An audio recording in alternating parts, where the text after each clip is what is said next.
Ladies and gentlemen, we are on our way to Barrington Passage in Nova Scotia, southwestern Nova Scotia, where we're going to have a fantastic event with Rick Perkins and all of the constituents that are going to be gathered here tonight. We had a fantastic event last night over in Miramichi with Mike Dawson and all the folks that came there. Some folks drove up to 3 hours away, so thank you to everybody who came there. But what we want to talk about today is Mark Carney's shifting strategy and a prediction, a bold one, but we're going to make this prediction in that there will be no more floor crossers from the Conservatives.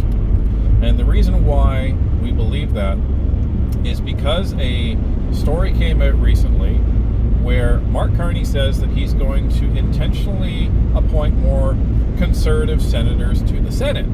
Now, on the surface, I imagine the mainstream media is going to be passing this off as well. You know, the Conservative caucus in the Senate is actually, really low in number.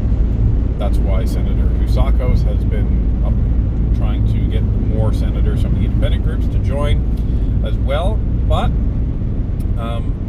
we think one of the main reasons that this has actually come out is because either there are no more MPs that are willing to cross the floor to the Liberals, or Mark Carney is actually afraid of the shifting sentiment in Canadians, even Liberal supporters, about the Liberals, quote-unquote, acquiring more members of Parliament to cross the floor and further cement a unelected majority.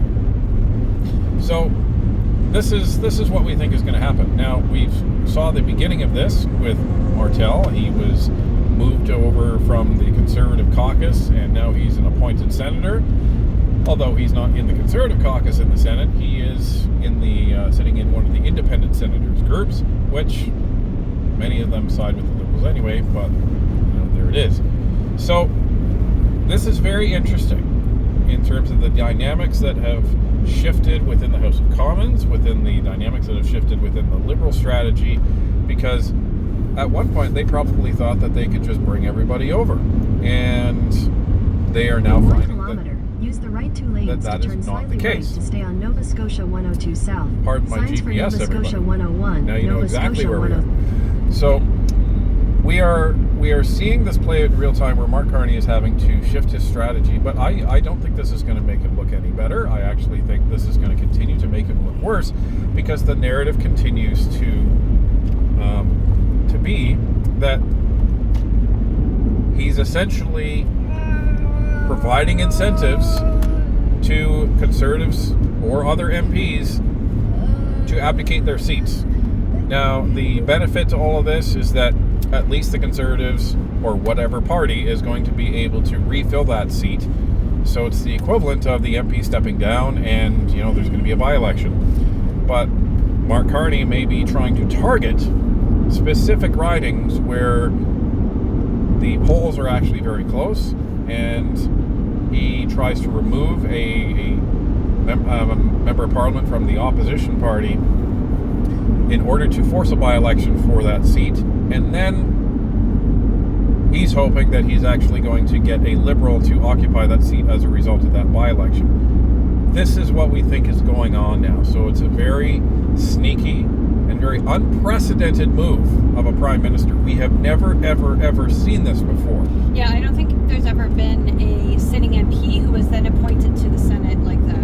Well, and it sounds like he wants to do it more than once in order to try to acquire more seats legitimately. So this is going to be something very interesting to watch, folks. And it's going to be interesting to watch what the public opinion is actually going to be when Canadians see, if Canadians see this happening. Now, just to recall, when you're appointed as a senator, this is a very cushy job. It's an important job, but it's a cushy one, in that you almost cannot be removed. There's very, very limited ways that you can be removed as a senator from the Senate of Canada, but you have to be over the age of 35 years old, and if you're appointed, you get that job until you turn 75 years old, and then you are forced into retirement. Or you can retire on your own volition, or I believe if you commit a crime that they will remove you from the Senate. That's really the only case that I know Right. So if you're a member of parliament and you don't know whether or not you're going to be elected in the next election, and you have the opportunity to essentially get a very similar salary, and then you end up having a job for the next 20 years, 15 years, 40 years, whatever your age is, that's going to be very difficult to pass up. You still get to participate in the House of Commons, you still get to have an office in Ottawa, you still get a staff, and you can't be elected out. So that's going to be very enticing to many members of parliament and many folks out there. What would you do is the question, right? But this is what we're seeing play out in Ottawa. So keep in mind that that is coming. So don't be surprised if you see some announcements of sitting members of parliament, whether they're conservative or otherwise. All of a sudden, they're going to be in the Senate, and we have more by-elections. And this is what we said in the beginning. By-elections happen all the time. We never expected to have this many, but this is what we call the fragile majority. Mark Carney's obviously worried about the seats that he has, and he's most likely worried about what's going on in his own caucus as well. There's a lot of dissent. It was reported in multiple cases. Number one, people aren't happy about the way he conducts himself. They're not happy about the fact that he doesn't consult caucus. They're not happy about the fact that he yells at everybody. And the environmentalists aren't happy about the fact that, from their perspective, he's abandoning the environment. But this is also what we said would most likely happen, in that the NDP polls are going to start to shift, and that they have.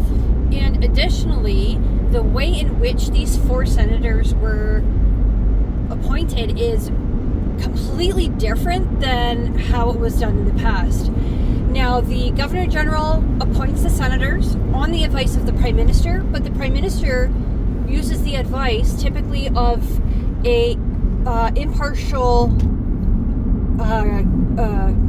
group, or what's the right word? Committee, thank you. And this time Carney just did it himself. Didn't go through the committee, just did it himself. This man is just flying in the face of our democracy. He doesn't care about how things are done in Canada. He doesn't care about what is right, what is just, what is democratic. He just does whatever he wants.